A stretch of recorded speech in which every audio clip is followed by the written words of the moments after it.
Thank you so much, Erica, for taking the time to be here with us today and share your knowledge about how you prepared for the MCAT, which, as we all know, is a key step to getting into medical school. So, to start out, tell us a little bit about your background. Sure. So I grew up, I'm a daughter of two immigrant parents. They were both born and raised in the Philippines.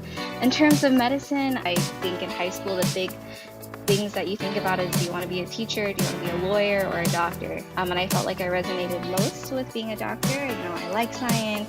I think I like people. So then I went to UCSD and took a major that was very pre-med-like, that would hit a lot of the requirements that medical school would need. But then I kind of realized then was I need a better reason to go into medicine. It's a long, long road, and there's going to be a lot of sacrifices, and more importantly, it's the big responsibility to your patients, to their families, and their community. So I wanted to be sure. So I kind of used undergrad as an opportunity to shadow physicians and intern at hospitals and rotate through different departments. And probably my favorite activity was volunteering at hospice. It's probably one of the most difficult but most rewarding things I've ever done. The time that we spend together is meaningful to them and brings them a lot of happiness and joy, and that's what I did. And in doing so, I got to see how physicians support patients kind of in a different way. All right, let's dive into the MCAT.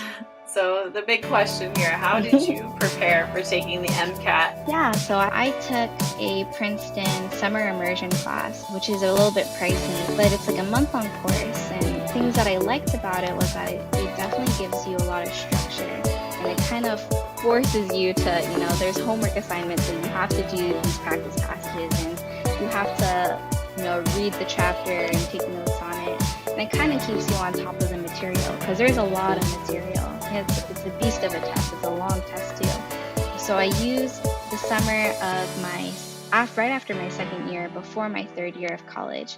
And then I was a little bit unconventional in that I took my first MCAT January of the following year. So I relied on the Princeton practice test as well as the actual MCAS practice test. And then I got a 508 for the first one. The second time that you took the test, did you change up your study strategy? Did you use the same materials or different materials? How did you prepare that second time?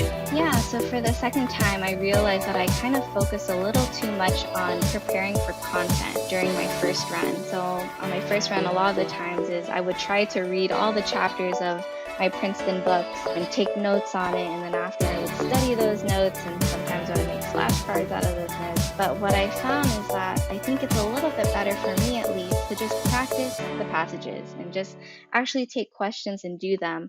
And then you can find kind of like the gaps in your knowledge that way. Like if I take a question and I realize, okay, I'm actually not so great at genetics, then I would go back and then focus on genetics rather than just trying to, master everything in the books. Because I think in reality, it's very, very hard to know all of it and master all of it in a reasonable amount of time.